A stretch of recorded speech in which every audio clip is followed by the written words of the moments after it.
Welcome to the old Mayfield place. Today we're talking about everything you need to do before you start any canning session. Canning is a great way to preserve your food and enjoy it all year round, but it's important to do it safely. In this video, we'll be going through a step-by-step guide of what you need to do before you pressure can your precious food to make sure that you and your family are safe and that your food is perfectly preserved. And you can grab a copy of the canning checklist through the link in the description. First, choose the tested recipe you want to can. Using tested recipes when pressure canning is extremely important because it helps ensure the safety of the food being preserved.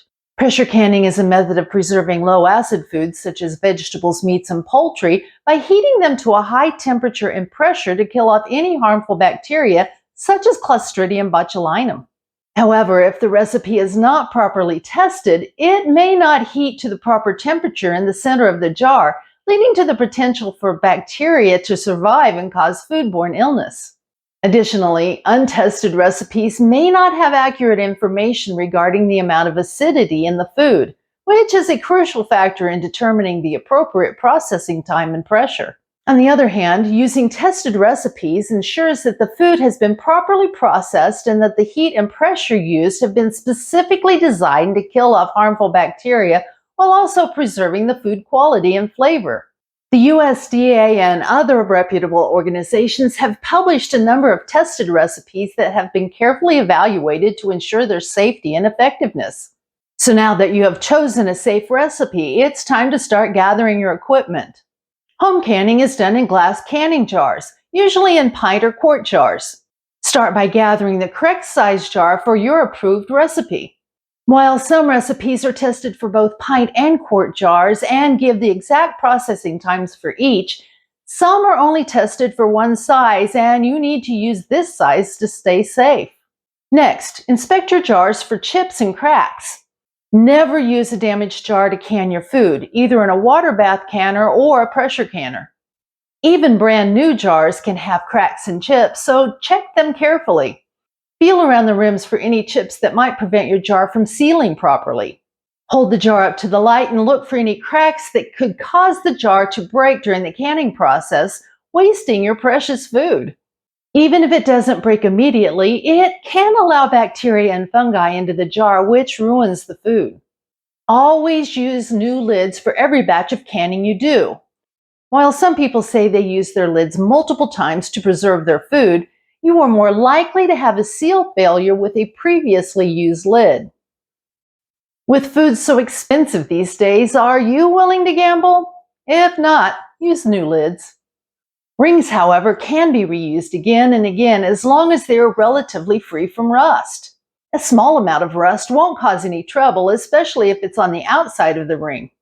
A large amount of rust on the inside of the ring may keep it from screwing onto the jar correctly, and you will want to get rid of those, but rings last for a very long time. You will want to wash your jars, lids, and rings before putting the food into them. You can either wash them by hand with very hot soapy water or run them through the dishwasher. Many canners, including mine, have a rubber gasket that allows an airtight seal during the canning process. This allows the pressure to build up inside the canner, which raises the temperature of the steam produced and creates an environment that will kill the bacteria and fungi that are present in the food.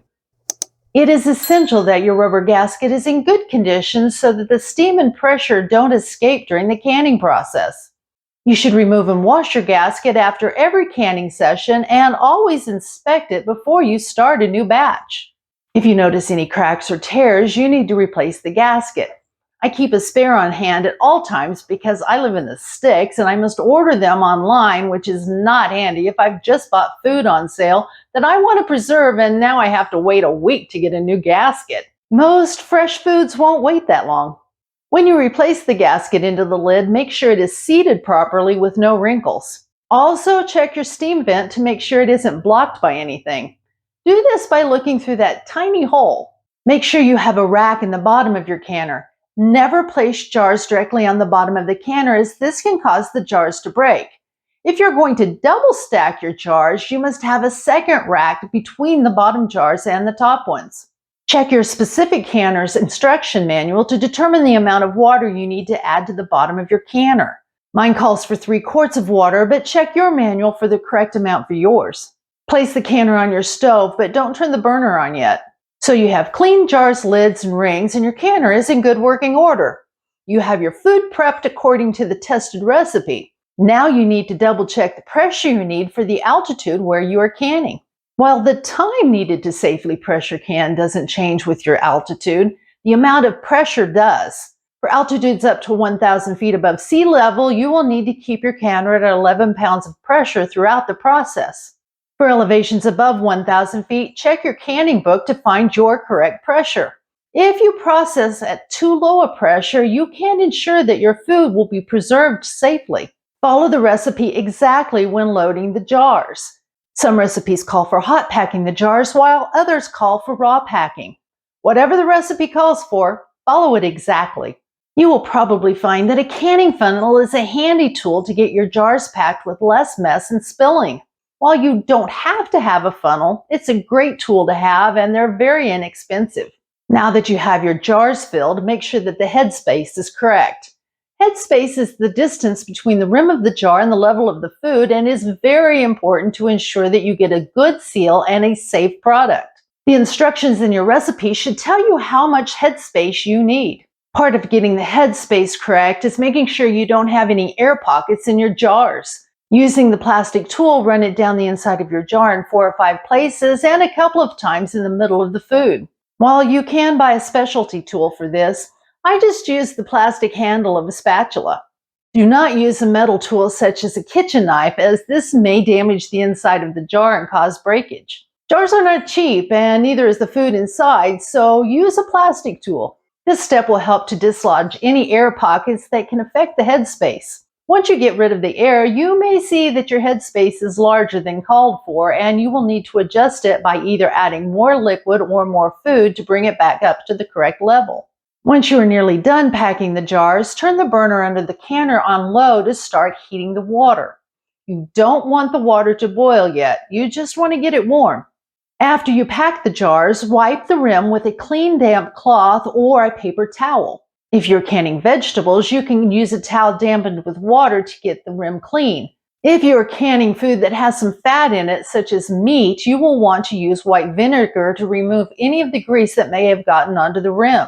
Food particles or grease can prevent your jars from sealing properly, which can result in spoiled food and wasted money. Now place the seal onto the jar with the gasket side against the rim. Screw the ring on the jar just to finger tight. Finger tight means using just the tips of your fingers to tighten the ring.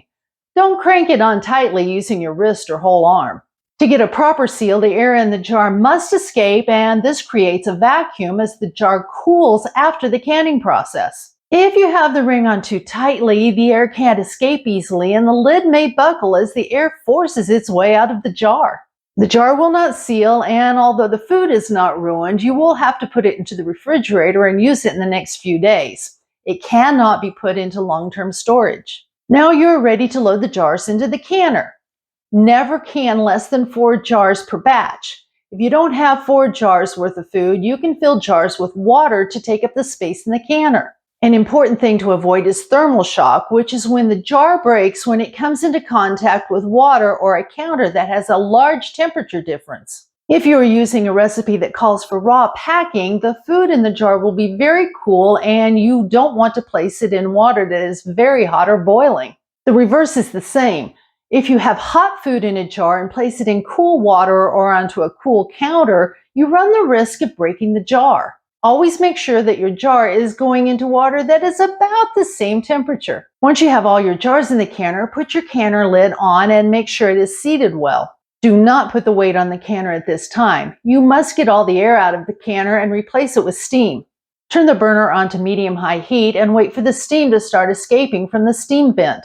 Once you have a steady stream of steam going, set your timer for 10 minutes. During this time, the steam will push all the air out of the canner. Do not skip this step. Pressurized steam is what increases the temperature of the food in your jars to between 240 and 250 degrees Fahrenheit. At sea level, water boils at 212 degrees Fahrenheit, which is not enough to kill the bacteria that may be in low-acid foods. At higher elevations, water boils at even lower temperatures. By superheating water by putting it under pressure, the steam produced is able to reach the appropriate temperature, making your food safe for long-term storage. In essence, the food is sterilized and the bacteria that would normally make it rot are not present, so the food can last for years. Air will not get to 240 degrees Fahrenheit, so it must be removed during the venting process. Do not skip the venting. You need to know that it may take 20 to 30 minutes for the contents of the canner to get hot enough for the water to boil and the venting process to start. And if you see steam coming from underneath the lid, your lid isn't sealed properly. Turn the heat off and wait for the temperature to come down until you can safely remove the lid. Check the gasket to make sure there are no wrinkles or tears that are preventing a tight seal. If necessary, replace the gasket. This is why I keep a spare gasket on hand, just in case. Once you've corrected the gasket problem, place the lid on the canner and start the venting process all over again. Once your 10 minutes of venting is done, carefully place the weight on the steam vent. Don't get burned. Now watch the gauge as the pressure comes up to the correct level for your altitude. This pressure is the minimum pressure that must be maintained throughout the canning process. Once your canner is up to pressure, set the timer for the required amount of processing time according to the recipe. If your altitude calls for 11 psi and it falls below this pressure, you must bring it back to 11 pounds of pressure and start your timer all over again.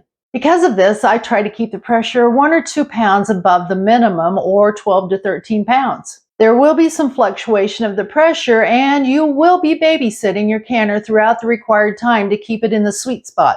If the pressure gets too high, lower the burner very slightly to get it back into the zone, but go slow so it doesn't fall below your required pressure. Having too high a pressure for a short amount of time will not hurt anything, but do not let it fall below the minimum pressure. Check your gauge often. Once the processing time is up, turn off the heat and walk away.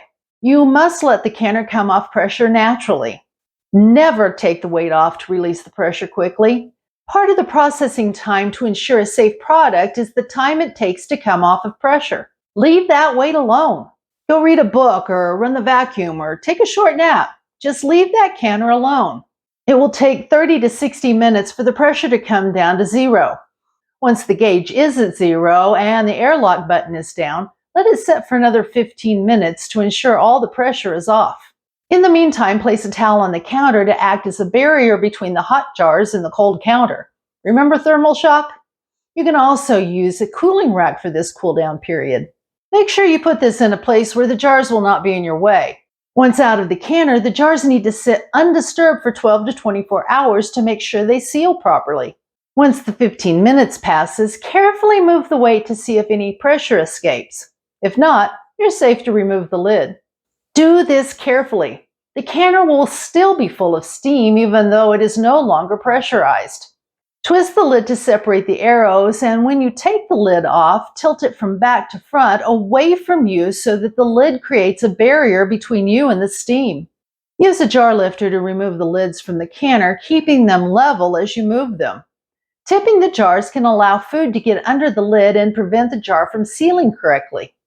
Place the jars on the towel or the rack, leaving at least at half an inch between the jars so that the air can flow around each jar. Once out of the canner, you should start hearing the music that every home canner loves to hear, the ping of a jar sealing. Do not touch those jars for 12 hours. Once the jars are completely cool, check to see if the jars have sealed. You can do this by pressing the button in the middle of the lid to see if it is depressed. If it pops up when you remove your finger, your jar is not sealed adequately. Another way to check if the jar is sealed is to remove the ring and lift the jar by the lid a teeny bit off the counter, maybe a half an inch. If the lid has a proper vacuum, it will lift the jar easily and not come off the jar. If the lid isn't properly sealed, it will release from the jar, which is why you don't want to lift it too high or you will have a mess to clean up. Another way to check the seal is to gently tap on the lid. A sealed jar has a cleaner ringing sound, while an unsealed jar has a dull sound or a thunk.